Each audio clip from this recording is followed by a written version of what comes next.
میری تو مجبوری تھی اور اب مجھے بھی تھوڑا تھوڑا ڈر لگنے لگا تھا، لیکن ابھی بھی مجھے اس بات کا یقین تھا کہ یہ کسی انسان کا کام نہیں ہو سکتا ہے۔ پر میرے بابا ہمیشہ سے کہا کرتے تھے کہ یہ جن بھوت چڑیل جیسی کوئی چیز نہیں ہوتی، یہ صرف کہانیوں میں ہوتے ہیں، کیونکہ ان کی ساری زندگی ہی قبرستان میں گزر گئی تھی، اسی لیے وہ بہادر تھے اور کسی چیز سے ڈرتے نہیں تھے۔ ہر رات انہوں نے قبرستان میں گزاری۔ قبرستان ہی تو ایک ایسی جگہ ہوتی ہے جہاں پر لوگ جانے سے ڈرتے ہیں، جہاں پر لوگ کہانیاں بناتے ہیں اور یہ کہتے ہیں کہ وہاں پر بھوت ہوتے ہیں، جبکہ وہاں پر صرف وہی لوگ ہوتے ہیں جو بیچارے اس دنیا سے جا چکے ہوتے ہیں اور ان کی باقیات کو قبر میں دفنا دیا جاتا ہے۔ لیکن اب میری بہادری بھی تھوڑی تھوڑی ڈگمگانے لگی تھی۔ اگلے دن مجھے خبر ملی کہ کوئی اور اس دنیا سے چلا گیا اور اس کے لیے قبر کھودنی ہے، لیکن یہ کوئی بوڑھا انسان تھا، اس لیے میں نے زیادہ دھیان نہیں دیا۔ لیکن آج کے دن مجھے یہ ضرور دیکھنا تھا اس کے ساتھ کیا ہوتا ہے۔ میں نے جاگنے کی کوشش تو بہت کی، لیکن مجھے بہت سخت نیند آ گئی اور میں سکون سے سو گیا۔ پر صبح آنکھ کھلی تو پھر سے مجھے یہ خبر ملی، وہ لاش بالکل صحیح سلامت پڑی تھی، اس کے ساتھ کچھ بھی نہیں ہوا تھا۔ اس کا مطلب یہ جو بھی چڑیل تھی اسے کسی بوڑھے کی قبر سے کوئی واسطہ نہیں تھا، اس کا شکار صرف جوان مرد ہی تھے۔ ایک دن میں دکان سے کوئی چیز لینے جا رہا تھا جب ایک آدمی سے ٹکرا گیا۔ اس آدمی کے ہاتھوں میں کچھ سامان تھا۔ جب میں نے وہ سامان اٹھا کر دیا تو یہ دیکھ کر حیران رہ گیا کہ وہ رو رہا تھا، لیکن میں اس کو جانتا تھا، وہ تو محلے کا بڑا ہی مہذب شخص تھا۔ میں نے کہا میں آپ کی مدد کر سکتا ہوں، آپ رو کیوں رہے ہیں؟ اس نے کہا کہ نہیں بیٹا، کوئی بات نہیں، کوئی بات نہیں، میں ٹھیک ہوں، میں نہیں رو رہا۔ وہ یہ کہتا ہوا وہاں سے چلا گیا اور میں حیران رہ گیا کہ اس کو کیا ہوا ہے، یہ واقعی رو رہا تھا۔ پھر سوچا کہ نہ جانے کسی کے لیے کتنے مسائل ہیں، سفید پوش لوگ تو کسی سے بیان بھی نہیں کر سکتے۔ دعا کر دی کہ اللہ اس کے لیے آسانی کرے، لیکن اس کی وہ بے بسی بھری آنکھیں دیکھ کر تھوڑی دیر کے لیے میرا دل بڑا ہی خراب ہو گیا تھا اور میں اسی کے بارے میں سوچتا رہا۔ کچھ دن اسی طرح گزر گئے۔ آج کل شام ہوتے ہی گاؤں خالی ہو جاتا تھا، سارے بچے جوان سب اپنے اپنے گھروں میں چلے جاتے تھے۔ ظاہر ہے کوئی بھی مرنا نہیں چاہتا تھا، سب کو ہی اپنی جان پیاری تھی۔ میں اپنے لیے کھانا لینے رات کو نکلتا تو سارا علاقہ خالی ہوتا تھا، لوگوں کے کاروبار بھی خراب ہو رہے تھے۔ میں کھانا لے کر واپس آ جاتا تھا اور کھانا کھانے کے بعد سکون سے سو جاتا تھا۔ میری یہی روٹین تھی اور میں اسی میں خوش تھا۔ ایک ہفتے کے بعد پھر سے کچھ ایسا ہوا کہ ایک اور لڑکا اس دنیا سے چلا گیا۔ جب مجھے بتایا گیا کہ کسی جوان کی میت ہے تو میں سمجھ گیا کہ اس کے بعد کیا ہونے والا ہے۔ پر کیا میں کچھ کر سکتا تھا؟ کیا مجھے کچھ کرنا چاہیے؟ کیونکہ اگر وہ چڑیل تھی تو پھر میں کیا کر سکتا تھا؟ میں تو کچھ بھی نہیں کر سکتا تھا۔ میں نے قبر تو کھود دی تھی اور لوگوں نے میت بھی دفنا دی۔ سب لوگ یہی باتیں کر رہے تھے کہ پھر سے نہ کچھ ہو جائے۔ مجھے کہا کہ تم نے ساری رات جاگ کر پہرا دینا ہے۔ مجھ پر سب لوگ اس طرح چلا رہے تھے جیسے یہ سب کچھ میری وجہ سے ہو رہا ہے۔ اس رات میں نے کسی کا سایہ بھی دیکھا، یہ بھی دیکھ لیا کہ وہ کسی عورت کا ہی سایہ تھا، لیکن اس کے بعد میں اس قدر ڈر گیا تھا کہ آگے بڑھنے کی یا اسے بلانے کی یا اسے کسی طرح روکنے کی میری کوئی ہمت نہیں ہوئی۔ بلکہ یہ بات میں نے صبح نہیں بتائی گاؤں والوں کو، لیکن مجھے چکر بھی آ گئے تھے۔ ڈر کے مارے میں بے ہوش ہو گیا تھا، کیونکہ لوگوں کی بات بالکل ٹھیک تھی۔ میں نے سایہ تو دیکھا ہی تھا، اور وہ بھی کسی عورت کا جس نے کالے کپڑے پہن رکھے تھے، اور اس ٹائم یہاں پر کوئی لڑکی نہیں آ سکتی تھی۔ گاؤں کی لڑکیاں ویسے ہی کافی ڈرپوک ہوتی تھیں، وہ تو اپنے گھروں سے باہر بھی نہیں نکلتی تھی، تو پھر اس قبرستان میں آدھی رات کو کیوں آتی؟ تو پھر وہ کوئی چڑیل ہی ہو سکتی تھی۔ صبح میں نے گاؤں والوں کو یہ بتا دیا کہ وہ چڑیل ہے اور میں نے کسی چڑیل کو ہی دیکھا ہے۔ اس کے بعد گاؤں والوں کو یقین ہو گیا اور مسجد میں اعلان تک ہو گیا کہ اس گاؤں میں کوئی چڑیل آئی ہوئی ہے، اپنی حفاظت کریں، کلمہ درود پڑھیں، گھر سے بلا وجہ نہ نکلے، اور خاص کر مردوں کو کہا گیا کہ وہ گھر سے بالکل ہی نہ نکلے۔ لوگوں نے اپنے گھر کو راشن سے بھر لیا تھا کہ بار بار باہر نہ جانا پڑے، لیکن میرے پاس تو فریج بھی نہیں تھا جس میں ایک ساتھ ہی راشن لے کر رکھ سکتا تھا، مجھے تو لگتا تھا کہ اگلا نمبر میرا، کیونکہ میں سب سے زیادہ آسان شکار تھا۔ بہت زیادہ ڈرا ہوا تھا، بہت ہی پریشان تھا، سمجھ نہیں آ رہی تھی کہ کیا کروں۔ مجھے بابا بہت یاد آ رہے تھے۔ بابا ہوتے تو وہ اس معاملے کو اچھی طرح سنبھال لیتے۔ میرے بابا تو اتنے بہادر تھے کہ جیسے انہوں نے اس چڑیل کو دیکھا وہ ڈنڈا لے کر اس کے پیچھے پڑ جاتے، لیکن میں اتنا ڈرپوک تھا کہ اس کو دیکھتے ہی بے ہوش ہو گیا۔ یہ تو شکر ہے کہ کسی نے مجھے بے ہوش ہوتے نہیں دیکھا، نہیں تو میری کیا عزت رہ جاتی۔ کچھ دن کے بعد پھر سے ایک شخص دنیا سے چلا گیا اور مجھے بلایا گیا، لیکن میں نے بہانہ کر دیا کہ میں وہاں پہ ہوں ہی نہیں۔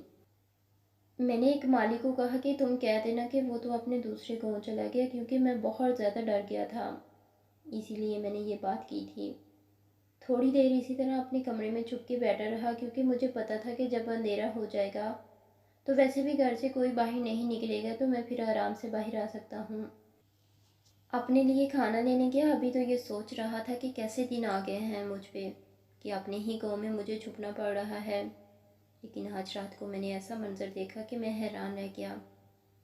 میں نے دیکھا کہ کوئی لڑکی کا سایہ قبر کی طرف آیا، لیکن اچانک سے وہ سایہ زمین پر گر گیا اور اس کے منہ سے آہ نکل گئی۔ میرے بابا کہتے تھے کہ جن بھوتوں کو کبھی بھی چوٹ نہیں لگتی ہے، لیکن اس لڑکی کی آہ مجھے سنائی دی تھی۔ اس کا مطلب یہ چڑیل نہیں تھی۔ میں نے اس طرف لائٹ ماری، میں نے کہا کون ہو تم؟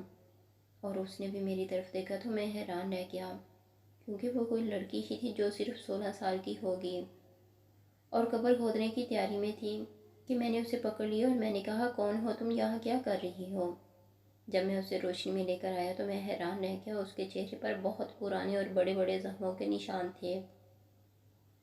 وہ بری طرح رونے لگی۔ میں نے کہا کون ہو تم، یہاں کیا کر رہی ہو اور اس قبر سے تمہارا کیا تعلق ہے؟ کیا تم نے ہی وہ سب کچھ کیا ہے؟ جب اس نے ہاں میں سر ہلایا تو میرے قدموں تلے سے زمین نکل گئی۔ یہ تو پتہ چل گیا تھا کہ وہ کوئی چڑیل نہیں تھی، لیکن لڑکی ہو کر وہ یہ سب کیوں کر رہی تھی یہ نہیں پتا تھا۔ میں نے اس سے کہا کہ تم میرے کوارٹر میں آ جاؤ اور مجھے پوری بات بتاؤ۔ وہ اندر آنے سے گھبرانے لگی۔ میں نے کہا دیکھو تم میری چھوٹی بہن جیسی ہو، آ جاؤ اور بس مجھے بتاؤ کہ یہ سب تم کیوں کرتی ہو۔ اندر آئی اور کھانے کی طرف دیکھنے لگی، اسے بہت زیادہ بھوک لگی ہوئی تھی۔ میں نے اسے اپنے حصے کا کھانا کھلا دیا۔ اب اسے میرے اوپر تھوڑا بھروسہ ہو گیا کہ یہ واقعی اچھا انسان ہے۔ میں نے کہا کہ بتاؤ کیا بات ہے، تمہارے ساتھ کیا ہوا؟ تو اس نے کہا کہ میں انور علی کی بیٹی ہوں۔ یہ وہی انور تھا جو کسی اسکول میں ٹیچر ہے۔ اس نے کہا کہ جی، یہ اسی انسان کی بات کر رہی تھی جس کو میں نے سڑک پر دیکھا تھا، جو بہت زیادہ دکھی تھا اور جس کی شکل بھی ابھی تک میری آنکھوں میں آ رہی تھی۔ اس نے کہا کہ جن 4 لوگوں کو تم نے دفنایا وہ ملک کے بیٹے کے دوست تھے، اور ملک کا بیٹا مجھے پسند کرتا تھا، آتے جاتے میرا راستہ روکتا تھا۔ اس نے کئی دفعہ پیغام بھی بھیجا تھا، لیکن جب مجھے وہ پسند ہی نہیں تھا تو میں اس کا کیا جواب دیتی، اسی لیے میں نے انکار کر دیا۔ مجھے نہیں پتا تھا کہ میرے لیے وہ اس قدر پاگل ہو جائے گا، کیونکہ اس کے لیے لڑکیوں کی کمی نہیں تھی۔ وہ یہاں پر زیادہ وقت رہتا بھی نہیں، کبھی کبھی آتا تھا، جب آتا اس کا یہی کام ہوتے ہیں۔ کوئی بھی اسے پسند نہیں کرتا تھا۔ اس نے اپنے انہی 4 دوستوں کے ساتھ مل کر مجھے اٹھوا لیا اور سب نے مل کر میری عزت لوٹ لی اور مجھے جان سے مارنے کی کوشش بھی کی۔ ان کو لگا میں مر گئی ہوں، لیکن میں بچ گئی تھی۔ یہ مجھے اس قبرستان میں پھینک گئے تھے۔ میرے اندر اتنی زندگی باقی نہیں تھی، لیکن بدلے کی آگ ضرور تھی، اسی لیے شاید میری جان بچ گئی اور آہستہ آہستہ وہ چاروں خود ہی مرنے لگے۔ نہ جانے ان کو کس نے مار دیا، یہ مجھے نہیں پتا، لیکن میرا بدلہ کسی اور نے لیا، اسی لیے میرے اندر بھی آگ بھری ہوئی تھی، جس کو ختم کرنے کے لیے میں اپنا غصہ ان کی لاش پر نکال دیتی تھی۔ میں اس بات پر حیران آ گیا۔ میں نے کہا کہ انہوں نے تمہارے ساتھ برا کیا، لیکن اگر تم نے ان کو نہیں مارا تو پھر کس نے مارا؟ اس نے کہا کہ یہ بات میں بھی نہیں جانتی، ویسے بھی میں کیا کر سکتی، میں کیا کر لیتی، میرے اندر اتنی طاقت نہیں تھی۔ مجھے پتا تھا کہ میں نہیں کر پاؤں گی، لیکن جس نے بھی کیا اس نے میرا بہت بھلا کیا اور لوگوں کو مار کے میرا بدلہ پورا کر دیا ہے۔ اب آخری شکار رہ گیا اور مجھے لگتا ہے کہ جس طرح سے یہ سب کچھ ہو رہا ہے وہ بھی ضرور مر جائے گا۔ اس نے کہا کہ میرے بابا یہ جانتے ہیں کہ میں مر گئی ہوں، اس لیے آج کل بہت اداس ہیں۔ میں ان کے سامنے نہیں جانا چاہتی جب تک کہ میرا بدلہ پورا نہ ہو جائے۔ تبھی وہ انسان اتنا زیادہ پریشان تھا۔ میں نے اسے کہا کہ میں تمہارے لیے کیا کر سکتا ہوں۔ اس نے کہا کہ بس یہی کرو کہ چڑیل کی اس کہانی کو پھیلاتے رہو تاکہ یہ لوگ یہ سمجھے کہ یہ کام کسی چڑیل کا ہے، تاکہ مجھ پر اور اس انسان پر کوئی بات نہ آئے جو میری مدد کر رہا ہے اور یہ سب کچھ کر رہا ہے۔ میں نے کہا کہ ٹھیک ہے۔ اگلے دن میں نے شور ڈال دیا کہ انہوں نے چڑیل کو دیکھا۔ اس دفعہ میں نے لوگوں کو اس کا حلیہ بھی بتایا کہ اس کے لمبے لمبے ناخن تھے، بڑا قد تھا، اس نے کالے کپڑے پہن رکھے تھے، اور جب میں گیا تو اس نے مجھے ایسا دھکا دیا کہ میں زمین پر گر گیا۔ میری کہانی سب عورتیں ایسے سن رہی تھی کہ جیسے کوئی بہت بڑی داستان سنا رہا تھا، لیکن ابھی بھی میں یہ سن کر حیران تھا کہ وہ انسان کون ہے جو اس لڑکی کی مدد کر رہا تھا، کیونکہ واقعی ان لوگوں کو مارنا اس لڑکی کے بس کی بات نہیں تھی۔ مجھے گاؤں میں ایک شخص نظر آیا جو بہت ہی زیادہ طاقتور اور شکل سے امیر اور خوبصورت لگ رہا تھا۔ اس کو میں نے اس گاؤں میں کبھی پہلے نہیں دیکھا تھا، وہ اجنبی تھا، اور جس دن میں نے اسے دیکھا اسی دن ملک کے بیٹے کی جان چلی گئی اور وہ اس دنیا سے چلا گیا۔ اس لڑکی نے اپنا نام سائمہ بتایا تھا۔ اس کا بدلہ پورا ہو گیا، لیکن یہ آدمی کون تھا یہ بھی کسی کو نہیں پتا تھا۔ وہ بھی وہاں سے غائب ہو گیا۔ مجھ کو بہت باتیں سنائی گئی کہ تم کچھ کر نہیں سکتے۔ میں نے کہا کہ میں بھی آپ لوگوں کی طرح انسان ہوں اور گورکن بھی انسان ہوتا ہے، میں اسے لڑ نہیں سکتا۔ اگر میں قبرستان میں رہتا ہوں تو اس کا مطلب یہ نہیں کہ میرے اندر کوئی طاقت ہے۔ میں نے ان لوگوں کو یہ کہہ دیا کہ اب وہ چڑیل یہاں پر نہیں آئے گی۔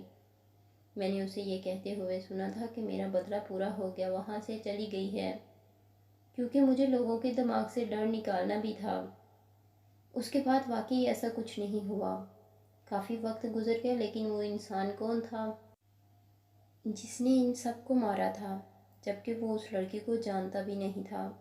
اس لڑکی کا باپ بھی اس گاؤں سے چلا گیا تھا۔ لڑکی نے کہا تھا جب میں اپنا بدلہ لے لوں گی تو میں اپنے باپ کو اپنے بارے میں بتا دوں گی، اور اس کا اپنے باپ کے علاوہ اس دنیا میں کوئی بھی نہیں تھا، اسی لیے شاید وہ لوگ یہاں سے چلے گئے تھے۔ کچھ عرصے کے بعد میں نے اس کے باپ کو اپنے گھر کے باہر کھڑے دیکھا۔ میں نے کہا کہ آپ یہاں پر، تو لڑکی ان کے ساتھ نہیں تھی۔ اس نے کہا کہ تمہیں سب کچھ پتہ ہے نا؟ میں نے کہا جی مجھے پتہ ہے۔ اس نے کہا کہ میری بیٹی نے تمہیں سب کچھ بتایا تھا اور اسی نے مجھے بتایا ہے کہ تم نے اس کی مدد بھی کی تھی۔ میں چاہتا ہوں کہ تم میری بیٹی کے ساتھ شادی کر لو اور تم بھی میرے ساتھ چلو۔ میں نے کہا کیا مطلب ہے؟ اس نے کہا کہ اگر تم میری بیٹی سے شادی کرنا چاہتے ہو تو کر لو، کیونکہ تم وہ پہلے انسان ہو جس کو اس کے بارے میں سب پتہ ہے۔ میں چاہتا ہوں کہ کوئی اس کے ساتھ شادی کر لے، کیونکہ اگر کسی کو یہ پتہ چل گیا اور میں پولیس کے ہاتھ لگ گیا اور جیل میں چلا گیا تو میری بیٹی اکیلی نہ رہ جائے۔ میں نے کہا ایسا کچھ نہیں ہوگا اور میں ہمیشہ اس کا خیال رکھوں گا۔ اس نے اسی لڑکی کے ساتھ میرا نکاح کروا دیا اور میں بھی وہاں سے چلا گیا۔ اب میں ایک کریانے کی دکان پر کام کرتا ہوں جو میں نے خود بنا لی ہے، اور سائمہ میری بیوی ہے۔ مجھے واقعی ہی اس بات سے کوئی فرق نہیں پڑتا، کیونکہ عورت کی عزت ایک ایسا خزانہ ہے جو کبھی بھی ختم نہیں ہوتا ہے۔ جب لوگ کہتے ہیں کہ فلاں عورت کی عزت لٹ گئی ہے کیونکہ اس کے ساتھ غلط کاری ہوئی ہے، تو عزت اس کی نہیں بلکہ اسی انسان کی جاتی ہے جس نے غلطی کی ہے، کیونکہ غلط اس نے کیا ہوتا ہے۔ اس بات کی سمجھ نہیں آئی کہ جس کے ساتھ ظلم ہوا ہے اس کو کیوں مجرم بنا دیا جاتا ہے۔ بہرحال میری زندگی کا رخ بدل گیا ہے۔ گاؤں والے اس بات کو شاید بھول گئے ہوں گے یا صرف کہانی سناتے ہوں گے۔ اس گاؤں میں ایک چڑیل آئی تھی جس نے 5 جوان لڑکوں کو مار کے ان کی لاشوں کو برباد کر دیا، لیکن دراصل ان کے ساتھ جو ہوا بالکل ٹھیک ہوا۔ انہوں نے کسی کی بیٹی کی زندگی برباد کی تھی، اور ایسے لوگوں کے ساتھ اس سے بھی برا ہونا چاہیے۔ میں سلام کرتا ہوں اس آدمی کو جس نے اپنی بیٹی کی عزت لوٹنے والوں سے بدلہ لیا، لیکن کسی کو یہ بات بتائی نہیں کہ کسی کی بیٹی کے ساتھ ایسا نہیں کرنا چاہیے، اور ہر غریب انسان ڈرپوک نہیں ہوتا۔ پر میں یہ نہیں جانتا تھا کہ میں اس کہانی کا حصہ تھا، یہ مجھے معلوم ہی نہیں تھا، لیکن میری زندگی پوری طرح سے بدل گئی ہے اور اب میں بہت خوش ہوں۔ میں ساری زندگی قبر نہیں کھودنا چاہتا تھا، اس لیے میں ایک دکاندار ہوں، میری ایک بیوی ہے، ایک بچہ ہے، اور میں ایک اچھی زندگی گزار رہا ہوں۔ اس سے زیادہ مجھے کچھ چاہیے بھی نہیں ہے۔ اپنی زندگی میں بہت خوش ہوں اور اپنے بابا کو یاد کرتا ہوں۔